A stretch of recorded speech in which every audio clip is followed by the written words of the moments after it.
같이 한번 읽어볼까요? 새 계명을 너희에게 주노니 서로 사랑하라. 내가 너희를 사랑한 것 같이 너희도 서로 사랑하라. 너희가 서로 사랑하면 이로써 모든 사람이 너희가 내 제자인 줄 알리라. 아멘. 아멘. 전염병과 마주한 기독교라는 책을 보면 초대교회 2세기, 3세기 로마 시대 때 지금 우리가 겪고 있는 코로나 팬데믹 같은 엄청나게 전염병으로 인한 상황, 그들도 겪었다는 것을 우리가 보게 됩니다. 특별히 로마 시대 때 이 전염병이 가져다주는 영향력이 엄청 컸습니다. 코로나 같은 전염력에다가 치사율은 훨씬 더 높았어요. 20%, 30%. 거의 걸리면 셋 중에 한 명은 죽어나가는 이런 형국. 이런 형편에 빠지게 되면 사실 사람들은 공포에 떨어서 살아남을 수가 없습니다. 특별히 AD 165년에서 180년경 발생했던 안토니우스 역병, 안토니우스 황제 때 발생했다고 이렇게 이름이 명명되었는데요. 이 역병 때는 하루에 수천 명씩 사람들이 죽어갔습니다. 더 이상 사람이 손쓸 여지가 없을 정도로 시신들이 길에 방치되었고 사체를 수습하지 못해서 거의 방치될 수밖에 없는, 그것이 또 다른 전염병을 불러일으키는 악순환이 계속 되었던 것입니다. 251년에서 266년에는 또 키프리니아스 역병, 또 100여 년 후입니다. 그때도 한 15년간 이 병이 창궐하여서 수많은 사람들의 목숨을 앗아갔습니다.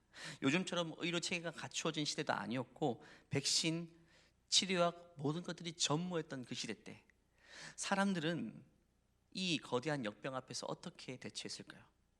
사실 무방비였죠. 그냥 공포를 느끼는 수밖에 없었어요. 전염병은 악마의 진노라고 불렸습니다. 왜냐하면 거의 지옥을 방불했거든요. 거의 지옥이었고 이것이 종말의 신호라고, 세상은 이걸로 멸망한다고 모든 사람들이 봤을 정도입니다. 우리처럼 1년, 2년, 3년이 아니라 15년 이상 지속되었기 때문에 사람들은 더 이상 벽에낼 수가 없었던 것이죠. 그런데 그때에 모든 사람이 살았던 방식과는 다른 방식으로 살아가는 한 부류가 등장했습니다. 그들이 바로 초대교회의 성도들이었습니다. 기독교인들이었던 거죠.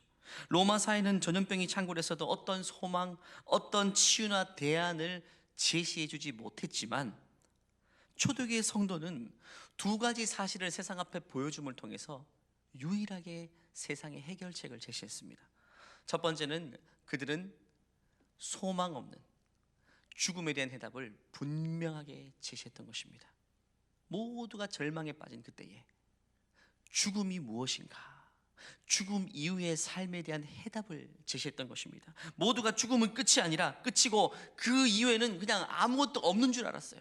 공포에 질렸습니다. 이것도 끝이구나. 그런데 그때에 예수 믿는 사람들이 예수 그리스도의 부활의 소식을 전하면서 그분을 믿는 자들은 그분과 같이 부활하게 될 것이고 영생을 얻게 될 것이라고 선포하며 다녔습니다. 그것을 통해 사람에게 빛이요 유일한 소망을 제시했던 것입니다. 근데 중요한 것은 그들이 부활이 있다는 소식을 말로만 전하는 것이 아니었습니다. 직접 소망이 있는 삶을 사람들 앞에 살아냈던 것입니다. 소망을 가진 삶, 죽음을 초월하는 삶을 살아내므로 소망의 실체가 무엇인지 사람들에게 보여주기 시작했습니다. 사람들은 영향을 받기 시작합니다. 두 번째는 그들은 소망뿐만 아니라 희생적인 사랑을 사람들에게 실천했습니다. 초대교회 성도들은 전염병으로 온 땅이 지옥 같은 어둠이 들어졌을 때에 유일하게 사랑을 실천하였어요. 알렌 크라우더 교수의 초대교회의 길을 묻다라는 책을 보면 그 당시 초대교회 성도들의 자세를 볼 수 있어요. 전염병은 그 당시 죽음을 알리는 신호였지만 오히려 그리스도인들은 그것을 이웃을 섬길 기회로 삼았다. 죽음에 대한 두려움이 없었기에 담대한 사랑으로 섬겼고 그로 인해 초대교회는 더 폭발적으로 성장하게 되었다. 왼손에는 부활에 대한 소망, 오른손은 그리스도의 사랑을 가지고 죽음이 웃어 두려워 떠는 자들을 어루만지기 시작했고 그들을 고치고 치유하기 시작했다는 것입니다. 그 결과 초대교회는 그 큰 전염병을 두 차례 지내면서 오히려 교회가 더 폭발적으로 많아졌고 성장하게 됩니다. 전도가 저절로 된 거죠. 예수 믿으세요 외치며 다니지 않았습니다. 그럼에도 불구하고 그리스도인들의 삶을 통해서 자연적으로 큰 위기를 극복한 이후에 교회가 성장하게 된 것입니다. 그는 이렇게 말합니다. 우리는 위대한 것을 설교한 것이 아니라 위대한 것을 살아가고 있습니다. 입으로가 아닌 삶으로 보여준 거죠.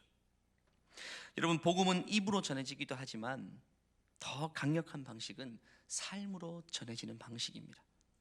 오늘 전도 헌신 축제로 이렇게 모였고 전도 개발원 멤버들이 간증을 하고 또 사역을 나누었어요. 전도 개발원이 이 코로나 시기에 어떻게 창의적으로 영혼들에게 접근할까 많이 연구하고 실제로 그렇게 살고 있습니다. 너무나도 위대합니다. 하지만 역시나 성경은 최고의 전도의 방법에 대해서 분명하게 이렇게 제시합니다. 전도의 방법론도 중요하지만 가장 큰 전도의 원리는 이것이라고 이야기해요. 34절 35절입니다. 같이 읽겠습니다. 새 계명을 너희에게 주노니 서로 사랑하라. 내가 너희를 사랑한 것 같이 너희도 서로 사랑하라. 너희가 서로 사랑하면 이로써 모든 사람이 너희가 내 제자인 줄 알리라. 너희가 서로 사랑하면 예수 믿으세요라고 말하지 않아도 우리가 누구인지를 세상이 알게 될 것이라고 이야기합니다. 내가 믿고 있는 그분에 대해서 우리가 사랑으로 살게 될 때에 세상은 그분에 대해서 호기심을 가지고 그분에 대해서 마음이 열리게 될 것이라고 이야기하는 것입니다. 이 글을 요한복음의 저자인 사도 요한은요, 사랑의 사도라고 불렸습니다. 그분은 예수님과 3년 공생애를 함께 하면서 예수님의 행적을 통해 사랑을 확인했어요. 그분은 사랑이었다. 그러면서 예수님의 공생애를 한 줄로 요약했는데 요한복음 13장 1절, 오늘 본문 1절을 보면 6월절 전에 예수께서 자기가 세상을 떠나 아버지께로 돌아가실 때가 이런 줄 아시고 세상에 있는 자기 사람들을 사랑하시되 그 다음에 끝까지 사랑하셨다. 3년 동안 예수님을 따라다녔어요. 그 예수님의 행적을 한 줄로 요약하는 글입니다. 예수님의 기적, 예수님의 능력, 사실 이것으로도 부족한 겁니다. 끝까지 사랑하셨다, 이 한마디가 예수님의 사역을 정확하게 요약하는 것입니다. 예수님은 끝까지 사랑했어요. 예수님이 잡히시기 그날입니다. 이제 잡혀가셔서 다음날 십자가를 지십니다. 그날 밤에도 요한의 눈에 비친 예수님의 모습은 제자들을 끝까지 사랑하는 그 모습으로 비춰졌던 것입니다. 예수님은 사랑할 것을 설교하지 않으셨어요. 사랑하셨습니다. 사랑을 가르치시기보다 사랑을 보여주셨습니다. 끝까지 말입니다. 그렇기 때문에 우리는 세상 앞에 우리가 누구인지를 증명할 때 한 가지 방법만으로 가능합니다. 바로 내가 서로 사랑할 때에 우리의 사랑을 세상 앞에 살아냄으로 보여줌을 통해 내가 누구인지, 내가 믿고 있는 그분이 누구인지를 정확하게 세상 앞에 보여줄 수 있는 것입니다. 요한 사도가 쓴 요한 1서 말씀을 보면 이 사랑을 통해 아주 중요한 것을 확인할 수 있다고 이야기합니다. 요한 1서 3장 10절 말씀 보니까 이러므로 하나님의 자녀들과 마귀의 자녀들이 드러난다, 이게 구분된다는 겁니다. 어떻게 구분합니까? 무릇 의를 행하지 아니하는 자나 또는 그 형제를 사랑하지 아니하는 자는 하나님께 속하지 아니하였다. 진짜 무서운 말이기도 해요. 그의 소속이 어디인가? 하나님께 속하였는가? 마귀에게 속하였는가? 무엇을 알 수 있다고요? 교인 증명서, 교회 출석 증명서, 세례교인 증명서, 이런 증명서로 알 수 있는 것이 아니라 형제를 사랑함을 통해서 그가 사랑하고 있다면 그의 소속이 확실하게 여기 소속된 것이 맞다고 이야기하는 거예요. 사랑입니다. 그리고 14절 15절 그 다음 절을 이야기하면 이렇게 얘기합니다. 우리는 형제를 사랑함으로 사망에서 생명으로 들어간 줄, 옮겨 들어간 줄 알거니와 사랑하지 아니하는 자는 여전히 사망에 머물러 있다. 그 형제를 미워하는 자마다 살인하는 자니 살인하는 자는 영생이 그 속에서 거하지 아니하는 것을 너희가 아는 바라. 우리 모두가 사망에서 생명으로 옮겨졌어요. 사망의 나라에서 생명의 나라로 옮겨졌는데 사랑하지 않은 사람은 여전히 옛날 세상, 사망의 세상에 여전히 머물러 있는 것이라고 이야기합니다. 이건 판별식입니다. 내가 누구인지, 우리의 소속이 어디인지, 우리가 어디로 갈 존재인지는 사랑함을 통해서만 증명될 수 있는 겁니다. 요한복음의 저자는 사도 요한이죠. 우리가 사랑해야 될 이유를 분명하게 이야기합니다. 사랑해야 돼 좋은 사회가 되고 사랑해야지만 좋은 사람이 되기 때문에 사랑하는 게 아니라고 합니다. 사랑은 우리의 정체성이고 우리의 실존입니다. 내가 누구이고 내 소속이 어디인지 보여주는 증명서, 신분증, 아이디 카드와 같다. 신분증을 보면 그가 누구인지를 정확하게 알 수 있죠. 소속, 어디에 사는지, 누구인지, 주민번호가 무엇인지. 마찬가지로 우리가 사랑함을 통해서 우리가 누구인지를 증명해낼 수 있는데 방법은 이것밖에 없다. 다른 걸 통해 얻을 수 없다라고 이야기합니다. 우리가 회사에 들어갈 때 문 앞에서 아이디 카드를 찍으면 회사 사원 증명이 되면 문이 열리고 아니면 다 열리지 않죠. 마찬가지입니다.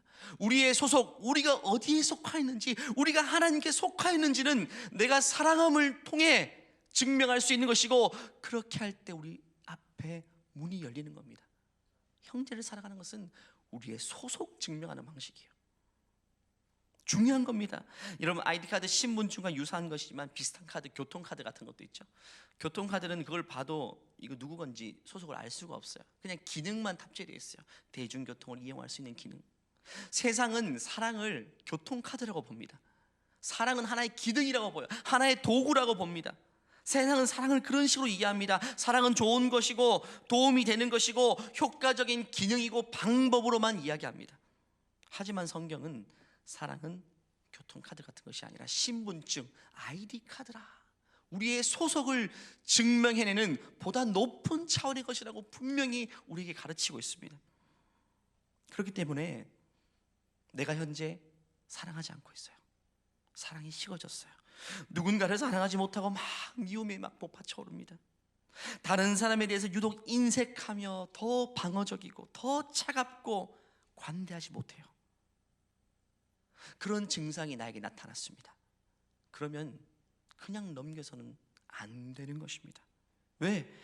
내가 그리스도인이라는 정체성이 지금 흔들리고 있기 때문에. 여러분, 나이가 중년이 들면 어떤 증상이 나타날 때 건강에 그냥 넘어가서는 안 돼요. 중년쯤 되면 이미 신체를 많이 썼기 때문에 증상이 나타나면 정말 정밀 진단을 받아야 됩니다. 마찬가지입니다. 신앙생활 이미 중년에 이르렀어요. 10년, 20년, 30년 예수 믿고 신앙생활하고 말씀을 많이 듣고 찬송도 그렇게 많이 하고 교회 생활 오래 했지만 나타나는 증상은 사랑이 없어요. 사랑이 식어졌어요. 너무 차가워요. 주위 사람들이 나를 보고 사랑의 사람이라고 인식하지 못합니다. 그런 증상이 나타나면 그냥 넘어가서는 안 됩니다. 왜? 죽음에 이르는 병에 걸려있을 확률이 높기 때문입니다. 정체성이 흔들렸고 생명이 아닌 여전히 사망에 속한 상태임을 나타내는 증상일 수 있기 때문에 그냥 넘어가서는 안 돼요. 다른 건 몰라도요, 사랑은 핑계댈 수 없고 변명의 여지가 없어요. 그리스도인에게는 그렇습니다. 요한일서 4장 11절 말씀 보니까 사랑하는 자들아, 하나님이 이같이 우리를 사랑하셨어요. 그 사랑을 경험했다면 그게 그리스도인 아니겠습니까? 경험했다면 우리도 서로 사랑하는 게 그럴 수도 있고 아닐 수도 있고 이렇게 말하지 않죠. 마땅하다, 반드시 그렇게 돼야 된다. 이건 너무나도 자연스러운 현상이다. 그런데 내가 지금 사랑하지 못하고 사랑이 식어졌어요. 너무 차가워요. 너무 메말라 버렸어요.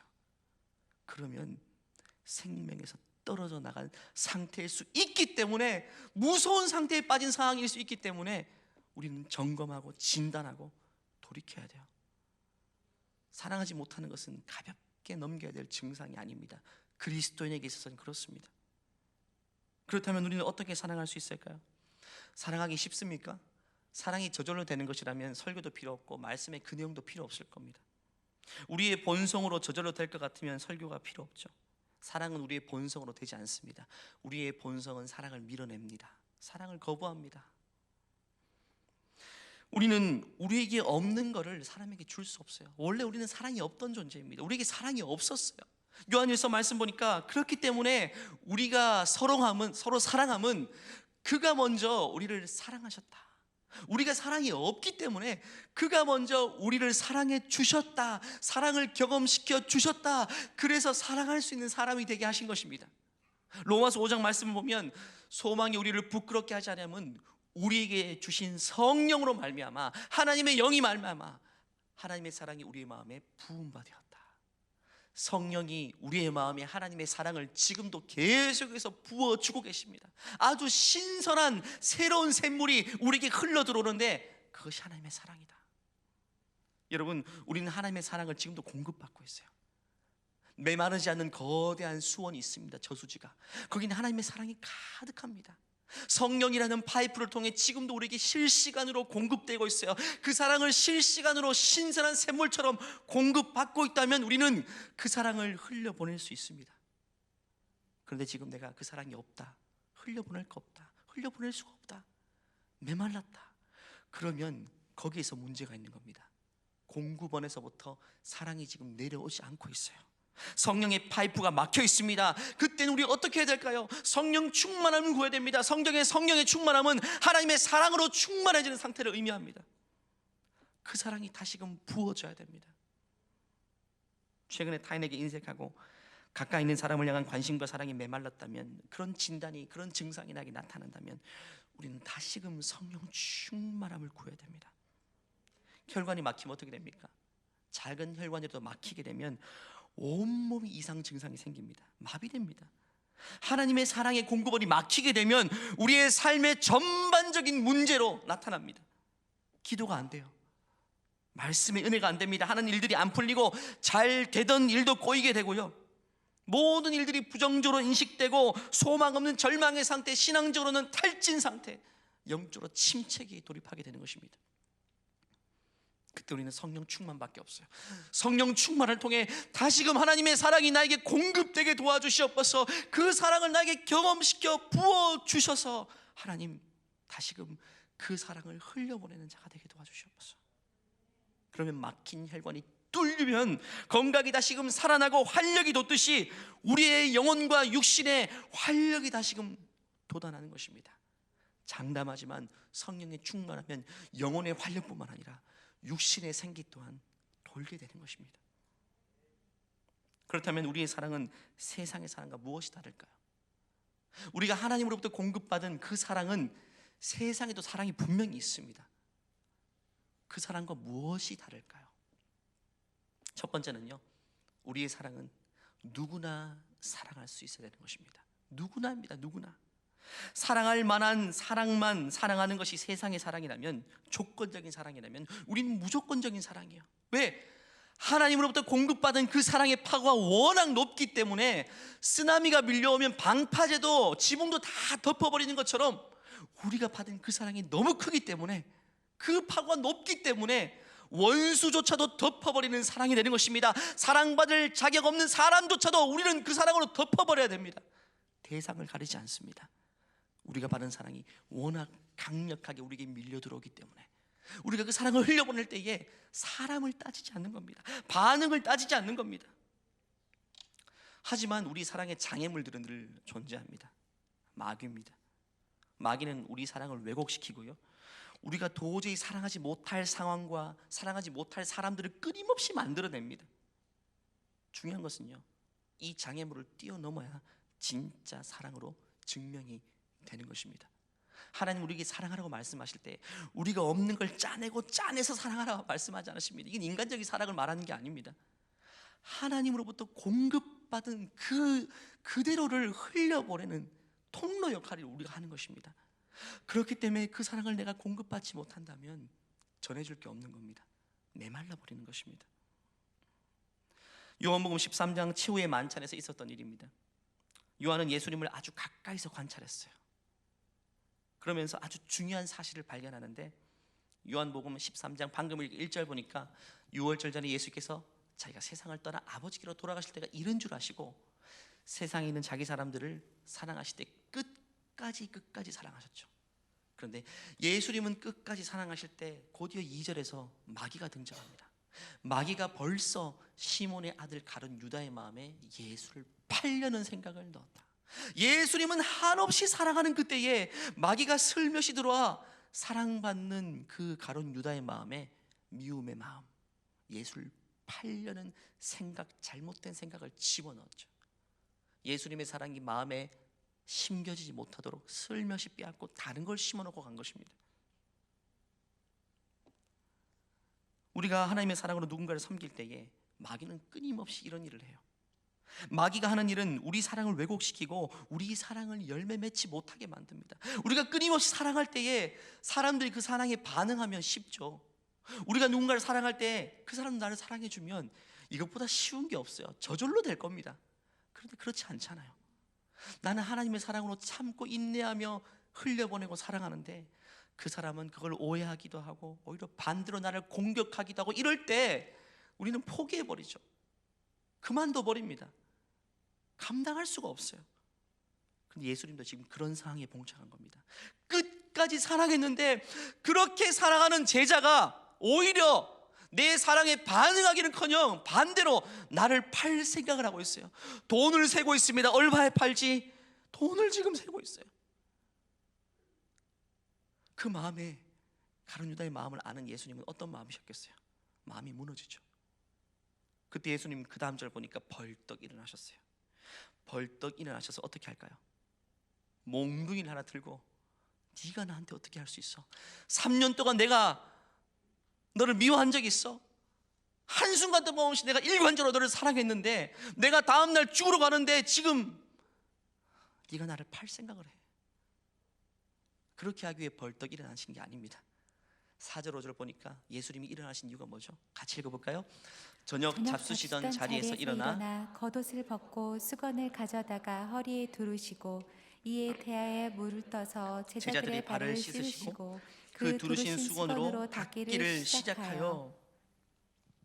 가룟 유다는 이미 예수님을 팔 생각을 딱 하고 사로잡혀 있는데 예수님은 더 큰 사랑, 요한의 고백처럼 끝까지 사랑하신 것처럼 더 큰 사랑으로 가룟 유다를 덮어버린 거예요. 또 한 번의 기회를 준 겁니다. 또 한 번의 이 사랑을 통해서 한 번의 기회를 더 준 겁니다. 그런데 가룟 유다는 또 그 사랑을 거절하고 일어나 밖으로 나가서 은삼십냥에 예수님을 팔고 무리들을 데리고 와버렸죠. 예수님의 사랑은 이런 사랑이에요. 사랑받는 사람의 반응에 상관없이 그가 어떻게 반응하든, 사랑으로 대우하든 아니면 그 반대의 반응으로 나에게 대우하든 그 사람의 반응과 상관없이 예수님의 사랑은 일관적이었어요. 끝까지의 사랑이었습니다.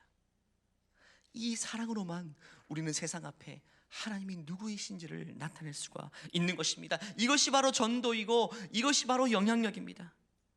초반에 초대교회 성도들의 모습을 이야기했죠.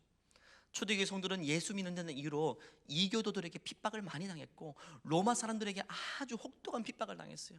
예수 믿는다는 이유로 잡혀 다 죽었어요. 지하 땅굴을 파고 거기서 숨어서 두더지처럼 살며 예배를 드려야 됐습니다. 얼마나 사회적으로 냉대를 받고 차별을 받은지 모릅니다. 근데 전염병이 돌기 시작했습니다. 지고아를 막론하고 로마 사람 이교도 할 것 없이 다 전염병에 걸려서 생사를 헤맬 때에 예수 믿는 사람들이 사람을 가려가면서 구했을까요? 그랬을까요? 확인하고 예수 믿는 사람이면 구하고 아니면 뿌리치고 갔을까요? 아니었습니다. 그들을 그렇게 핍박했던 이교도들을 동일하게 사랑해 주었고, 그들을 잡아 죽였던 로마 시민들도 자기 집에 데려가다가 길바닥에 반치되고 가족들에게도 버림받은 병든 환자들을 집에 데려가서 치워주고 본인도 감염되어 죽기도 했던 것입니다.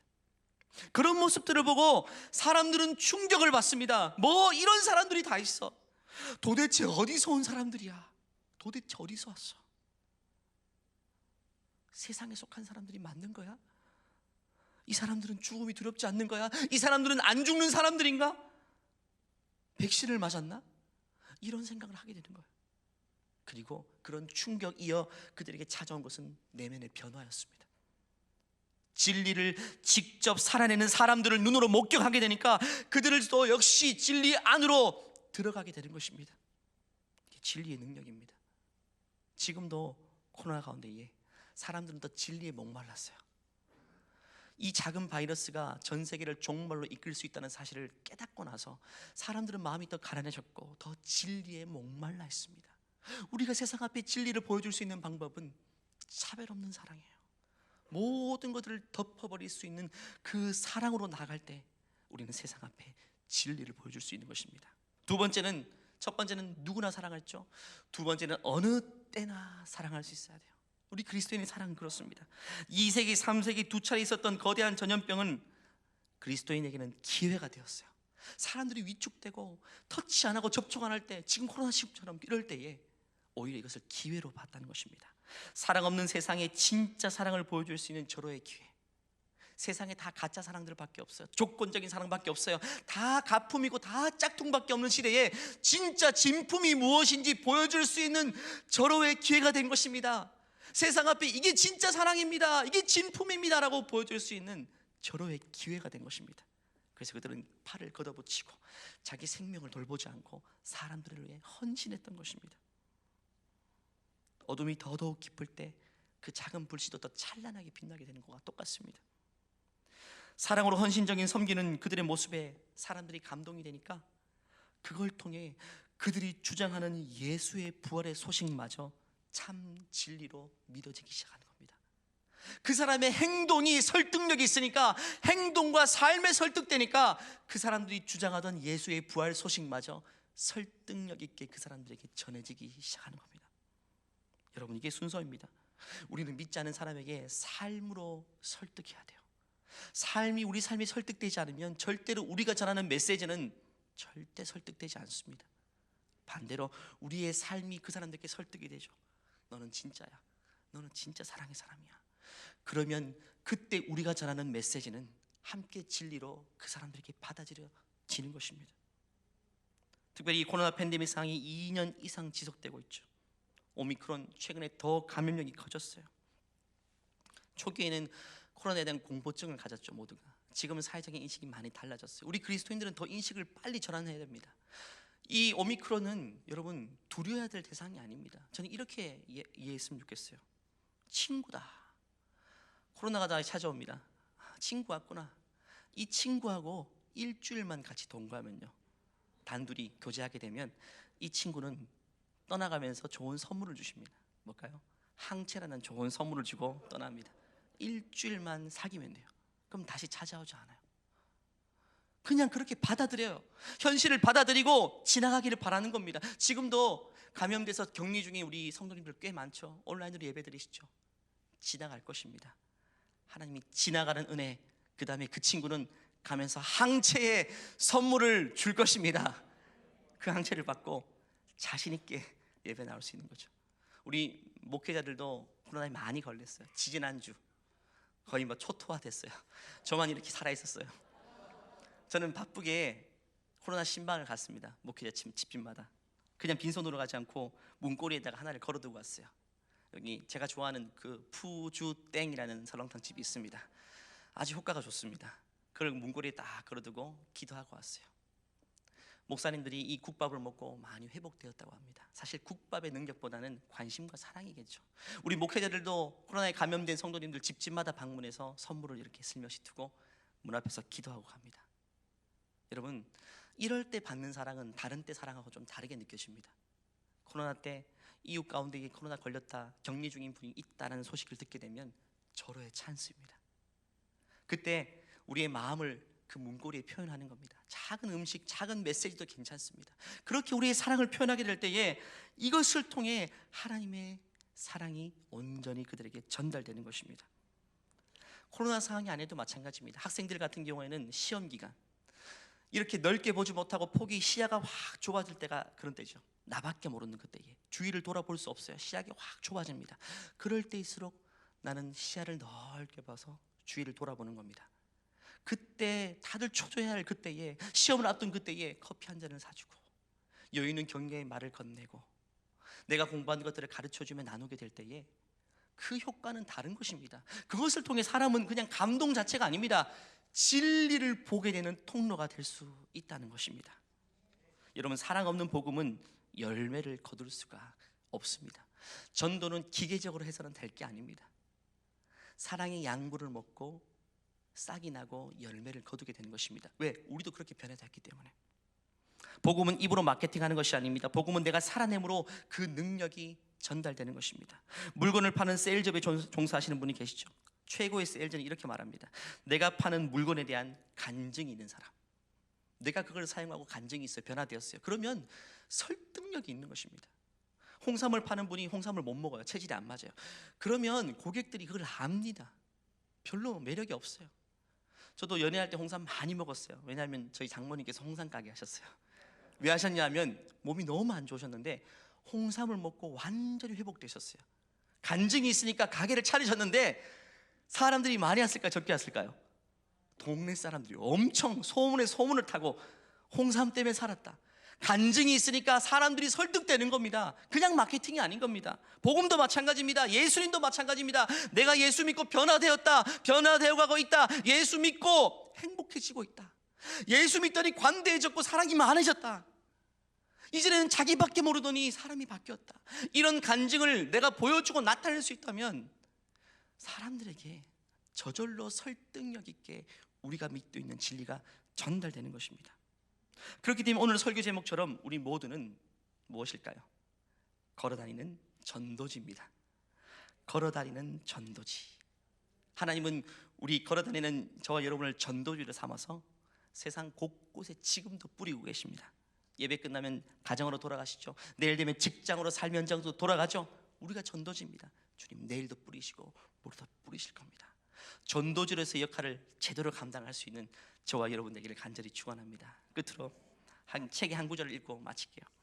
제럴드 시처 교수님이 최근에 Resilient Faith라는 책을 발표했는데요, 이 역시 로마 시대 때 초대교회 성도들이 어떻게 살았는지를 설명하는데 아주 제게 각인된 부분이 있어요. 그 당시 사람들이 살았던 것과 다른 방식으로 살았던 초대교회 성도들의 모습을 제3의 길로 살았던 사람들이라고 묘사합니다. 그 당시 제1의 길은요, 제국의 질서에 순응해서 황제를 신으로 모신 그 사람들이 1의 길을 살았던 사람들이에요. 대부분의 사람들이 이 길을 갔습니다. 모든 사람들이. 두 번째, 제2의 길은 자기 민족 문화에 고립된 유대교를 믿었던 사람들, 민족과 전통의 뿌리를 둔 그것밖에 몰랐던 사람들이 제2의 길을 갔던 사람들. 1의 길과 2의 길을 갔던 사람들이 거의 주류를 이뤘던 그 시대에, 거기에 포함되지 않으면 이상한 사람 취급받았던 그 시대 때 그리스도인들은 제3의 길을 걸어갔다. 사람들 앞에 신선한 충격을 준 겁니다. 그들이 걸었던 길이 로마 제국 속에 살았지만 로마 제국 위에 존재하는 하나님의 제국, 하나님의 나라를 살아가는 사람들의 모습을 보여줬던 것입니다. 그 나라는 사랑으로 섬기고 사랑으로 교통하는 나라의 모습인 것입니다. 그들의 모습을 통해 그들은 존재하지만 눈에 보이지 않지만 영원히 존재하는 하나님 나라의 실체를 그 사람들의 모습을 통해 보게 된 것입니다. 그 사람들이 이렇게 반응합니다. 나도 너희들 무리에 속하고 싶어. 나도 너희들이 가는 길을 함께 가고 싶어. 나도 그 길을 갈래. 나도 너희들이 소속된 거기에 편입되고 싶어 라고 자발적으로 교회의 무리 속에 사람들은 걸어 나오게 됩니다. 자연적인 전도이죠. 이것이 바로 전도이고, 이것이 바로 그리스도인의 선한 영향력이고, 이것이 바로 걸어다니는 전도지로 살아가는 삶의 모습인 것입니다. 저와 여러분이 이제 오늘 말씀을 듣고 삶의 현장 가운데 나가실 때에 걸어다니는 전도지, 주의 사랑을 뿌리며 살아가는 저와 여러분 되시기를 간절히 축원합니다. 기도하겠습니다. 이 시간 기도할 때에 먼저 사랑 없는 우리를 아버지 앞에 고백했으면 좋겠어요. 하나님, 최근 들어 사랑이 메말랐어요. 너무 내가 차갑고 너무 건조하고 메마르고 남을 돌아보지 못하고 예전 같지 않게 사랑이 많이 식어진 채 있습니다. 하나님, 성령을 통해 내게 먼저 사랑을 공급하여 주시옵소서. 내가 먼저 사랑을 경험하게 하여 주시고, 이 내가 경험한 사랑을 내 주위 모든 사람에게 자연스럽게 흘려보낼 수 있는 초대교회 성도 같은 모습들이 나에게서 나올 수 있도록 주님, 나도 그렇게 사용하여 주시옵소서. 걸어다니는 전도지로서 삶을 충실하게 살아갈 수 있도록 주님, 나를 사용하여 주시옵소서. 이 시간 주여 한번 외치고 기도하시겠습니다. 주여, 은혜를 주시옵소서. 우리를 통해 일하여 주시옵소서. 함께하여 주시옵소서. 사랑이 메말랐습니다. 하나님 아버지, 우리에게 사랑이 필요합니다. 하나님의 사랑을 다시 한번 우리에게 부어주시기 원합니다. 하나님 아버지, 주의 사랑을 내게 흘려보내어 주시고 그 신선한 사랑을 곳곳마다 전할 수 있도록 아버지를 사용하여 주시기 원합니다. 은혜를 베풀어 주시옵소서. 역사해 주시옵소서. 하나님의 사랑 가운데 가기를 원합니다. 요한이 경험했던 예수님의 사랑을 경험시켜 주시기 원합니다. 하나님 아버지, 사랑이 없으면 살아가지 않으면 사망의 사랑을 말씀하셨는데 두렵고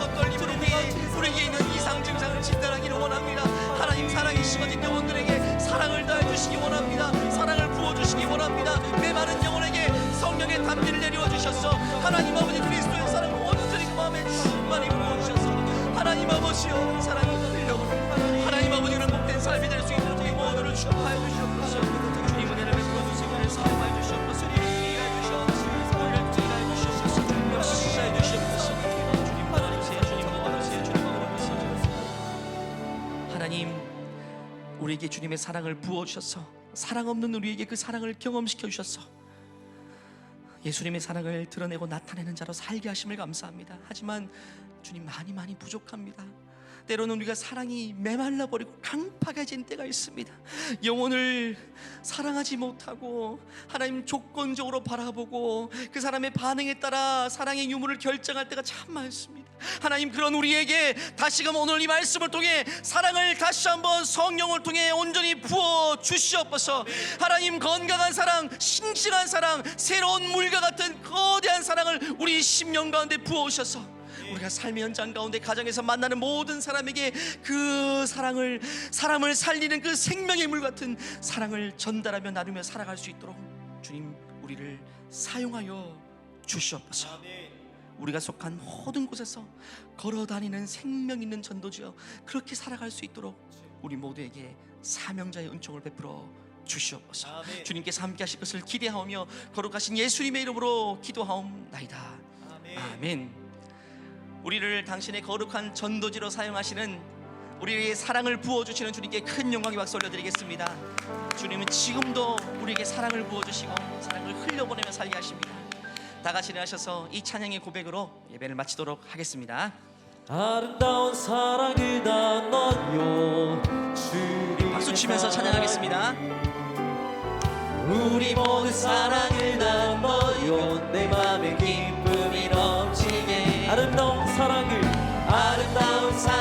나눠요 주님의 사랑을 우리 모두 사랑을 나눠요 내 맘에 기쁨이 넘치게 사랑을 심어요 온 세상에 주님 사랑 넘치도록 사랑을 나눠요 우리 이 사랑을 모두 전해요 아름다운 사랑을 나눠요 주님의 사랑을 우리 모두 사랑을 나눠요 내 맘에 기쁨이